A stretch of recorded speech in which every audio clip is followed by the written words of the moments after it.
Warning, this content may be disturbing to some audiences. Subscribe. If you dare.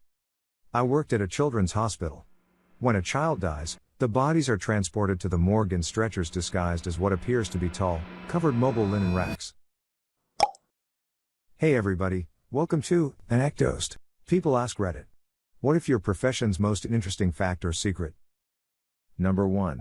As a structural engineer, an engineer designs buildings and structures with precise calculations and computer simulations of behavior during various combinations of wind, seismic, flood, temperature, and vibration loads using mathematical equations and empirical relationships. The engineer uses the sum of structural engineering knowledge for the past millennium, at least 9 years of study and rigorous examinations to predict the worst outcomes and deduce the best design. We use multiple layers of fail-safes in our calculations, from approximations by hand calculations to refinement with finite element analysis, from elastic theory to plastic theory, with safety factors and multiple redundancies to prevent progressive collapse. We accurately model an entire city at reduced scale for wind tunnel testing and use ultrasonic testing for welds at connections, but the construction worker straight out of high school puts it all together as cheaply and quickly as humanly possible, often disregarding signed and sealed design drawings for their own improvised field fixes.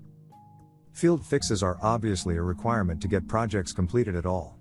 I would just like the contractor to let the structural engineer know when major changes are made so I can check if it affects structural integrity. It's my ass on the line since the statute of limitations doesn't exist here in my state. It's not called an I-beam anymore. It's called a wide flange section. If you are saying I-beam, you are talking about really old construction. Columns are vertical. Beams and girders are horizontal. Beams pick up the load from the floor, transfers it to girders. Girders transfer load to the columns. Columns transfer load to the foundation. Surprising how many people in the industry get things confused and call beams columns. Another clarification on the field fixes I mentioned. I use double quotations because I'm not talking about the real field fixes where something doesn't make sense on the design drawings or when constructability is an issue. The field fixes I spoke of are the decisions made in the field, such as using a thinner gusset plate, smaller diameter bolts, smaller beams, smaller welds, blatant omissions of structural elements, and other modifications that were made just to make things faster or easier for the contractor.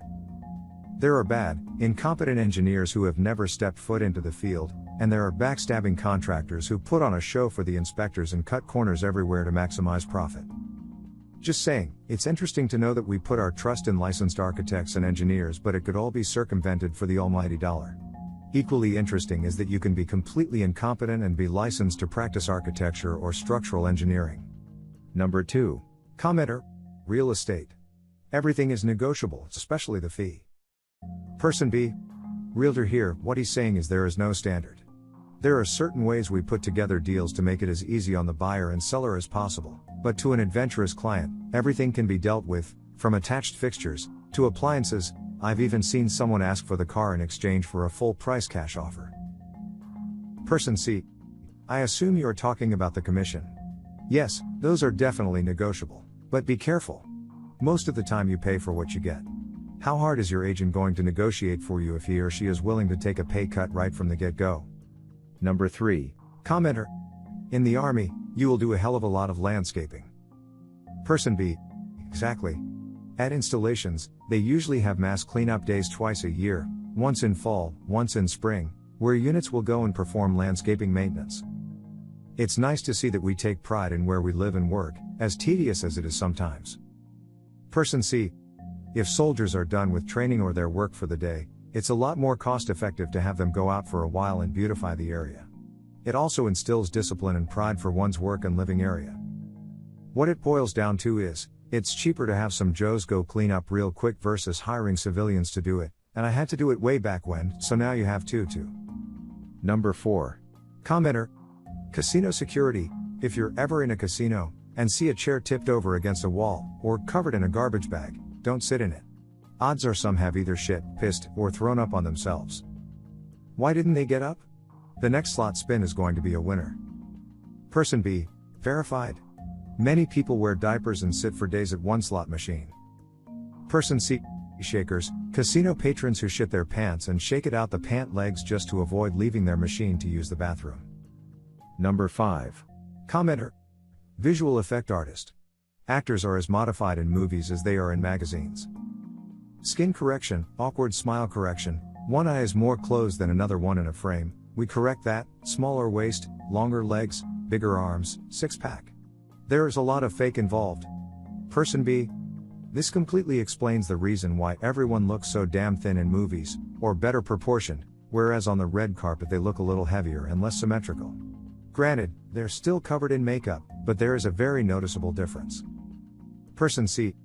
Another VFX artist here. We do touch-ups on everything. I've had to color correct hands to reduce coloration from anorexia. And remove finger/hand hair from a former child star lol. Oh, and removing a nip slip on a certain hosting provider's busty commercial. I like doing explosions way more though. I hate cleaning up after bad filmmaking. Number 6. Commenter. Meat processor. Many of the people who work in the industry are convicted felons who don't give a shit about food safety processes. One USDA agent cannot monitor the actions of 250 people. We deal with listeria on a daily basis and sometimes it gets so out of hand that we have to shut down lines. The meat done that day is still sent out. Person B. I used to work in a meat department in a grocery store. My supervisor had a skid of 100 vacuum-sealed packs of pea-meal bacon she over-ordered. There was a milky white liquid in the packages because the bacon expired 2 weeks ago. She asked me to take the bacon out of the vacuum seal, cut them, put them on trays, wrap them, price them, and put the expiry date for 5 days away. I quit my job, reported to the head office, and left. This same manager also asked me to take expired chicken wings, put them in a sink with diluted bleach in it, let them soak, rinse them, and retray them with a new expiration date. Oh, and if your frozen meat looks freezer burned, it is because A. Some dumbass kid left the skid out on the floor all night and put it back in the freezers the next day, B. It is old, or C. The bunker/freezer stopped working but was up and running the next day. I am now a vegan. TL, doctor, meat manager wanted me to sell bacon that expired 2 weeks before and sell expired chicken wings that were in a tub of diluted bleach. Nom nom. Person C. I knew a meat worker. I'm vegetarian, I've read whole books full of accounts of how abattoirs operate, I considered myself reasonably aware of how the system works, but nothing prepared me for the stories he told about how shit really goes down on the killing floor. Even die-hard bacon fanatics would be hard-pressed to look at meat the same way. Person D. I also work in the industry as quality assurance and I can verify this. Most of the day us QAs are horsing around, actually we lit a guy on fire last night. The plant I work at employs about 1,800 people. I'll see an actual USDA agent maybe once or twice a week. Our bosses don't care what we do as long as the paperwork is correct, and we don't get any claims. Actually, one of the first things they taught me was how to cover up any failures and still approve the shipping of the meat. Number 7. Commenter. Help desk, masters of Google. Person B. It seems that the ability to Google really is a unique trait. Even after years of teaching my wife how to search for things which she is pretty good at now, there are still some things that she has difficulty finding in a Google search. Yet I can spend 15 seconds Googling it and find exactly what she is looking for. Skeptical. Person C. And what I mean by let me research your account and see what might be causing that problem, I really mean let me scour the first 4 results of Google and sound like a genius when I come back with a solution. Person D. I've started supporting products that we don't even make just by knowing how to read code and search Google. Person E. I'm working in the IT help desk right now in Afghanistan with absolutely no IT help desk experience, but I know how to use a computer, find answers on Google, and have some common sense. I'm baffled at how much they are paying me for this gig. Person F. Came here to post this. Google in bookmarks. I don't know how to fix every error on every OS when dealing with every piece of hardware, I just am very good at Google searches and have the experience to know what I want to search for that's actually important and will help me find what I need to do my job. This, coming from a guy who has worked on computer systems varying from $300 to $100,000, holds a couple certs, and has worked for the DoD and 2 Fortune 80 and better companies. Haha. Number 8. Commenter. I worked at a children's hospital. When a child dies, the bodies are transported to the morgue in stretchers disguised as what appears to be tall, covered mobile linen racks. This is done in order to not distress the parents of other patients. If the person moving the rack hands are uncovered, it's actual bed linens. However, if they are wearing latex gloves, well, you know. Person B. I have a friend who works in autopsy. More than once, He's had a fetus in that copy paper box while he rides the elevator. Number 9. Commenter.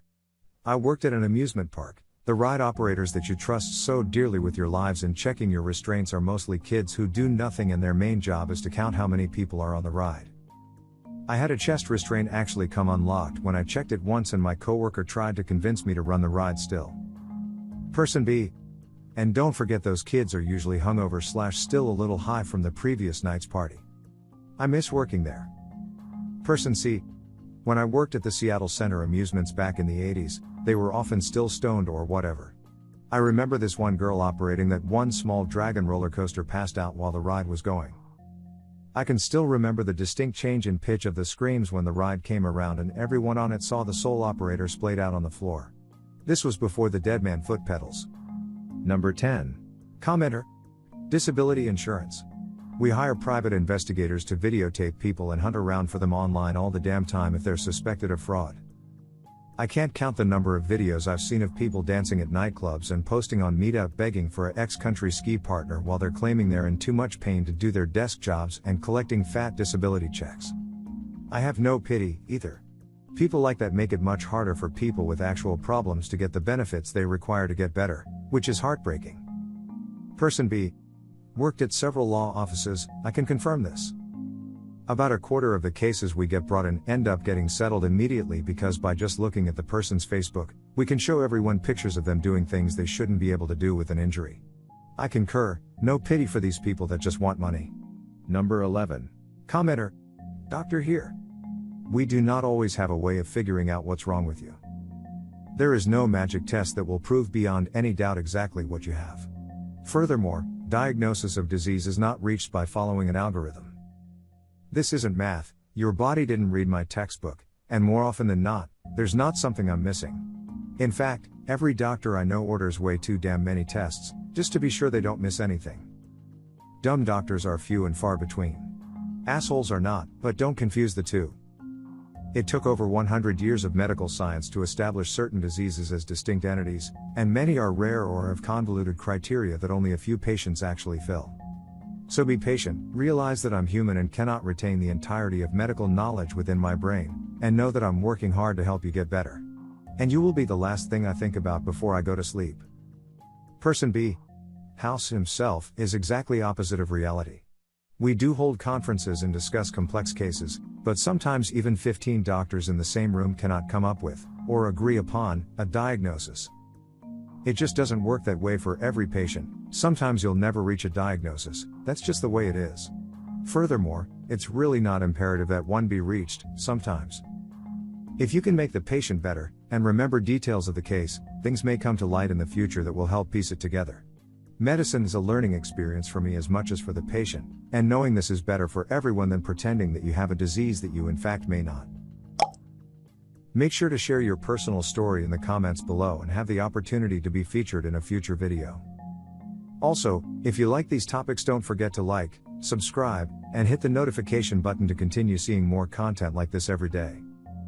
See you next time.